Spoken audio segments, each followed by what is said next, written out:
Luke chapter 15. Now all the tax gatherers and the sinners were coming near to him to listen to him.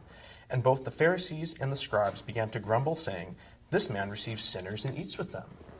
And he told them this parable, saying, "What man among you, if he has 100 sheep and has lost one of them, does not leave the 99 in the open pasture and go after the one which is lost until he finds it? And when he has found it, he lays it on his shoulders, rejoicing. And when he comes home, he calls together his friends and his neighbors, saying to them, 'Rejoice with me, for I have found my sheep which was lost.' I tell you that in the same way there will be more joy in heaven over one sinner who repents than over 99 righteous persons who need no repentance. Or what woman, if she has 10 silver coins and loses one coin, does not light a lamp and sweep the house and search carefully until she finds it? And when she has found it, she calls together her friends and neighbors, saying, 'Rejoice with me, for I have found the coin which I had lost.' In the same way, I tell you, there is joy in the presence of the angels of God over one sinner who repents." And he said, "A certain man had 2 sons, and the younger of them said to his father, 'Father, give me the share of the estate that falls to me.' And he divided his wealth between them. And not many days later, the younger son gathered everything together and went on a journey into a distant country. And there he squandered his estate with loose living. Now, when he had spent everything, a severe famine occurred in that country, and he began to be in need.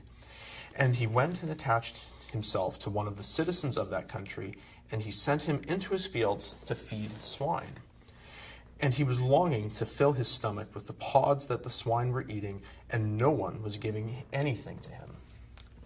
But when he came to his senses, he said, 'How many of my father's hired men have more than enough bread, but I am dying here with hunger? I will get up and go to my father, and will say to him, Father, I have sinned against heaven and in your sight.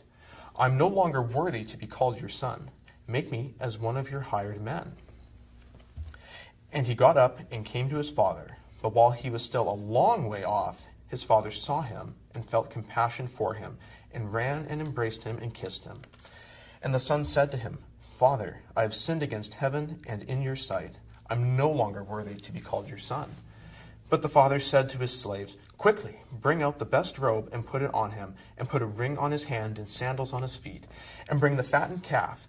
Kill it and let us eat and be merry. For this son of mine was dead and has come to life again. He was lost and has been found.' And they began to be merry.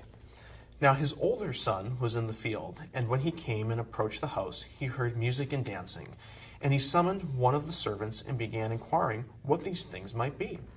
And he said to him, 'Your brother has come, and your father has killed the fattened calf, because he has received him back safe and sound.' But he became angry and was not willing to go in. And his father came out and began entreating him. But he answered and said to his father, 'Look, for so many years I have been serving you, and I have never neglected a command of yours, and yet you have never given me a kid that I might be merry with my friends. But when this son of yours came, who has devoured your wealth with harlots, you killed the fattened calf for him.' And he said to him, 'My child, you have always been with me, and all that is mine is yours.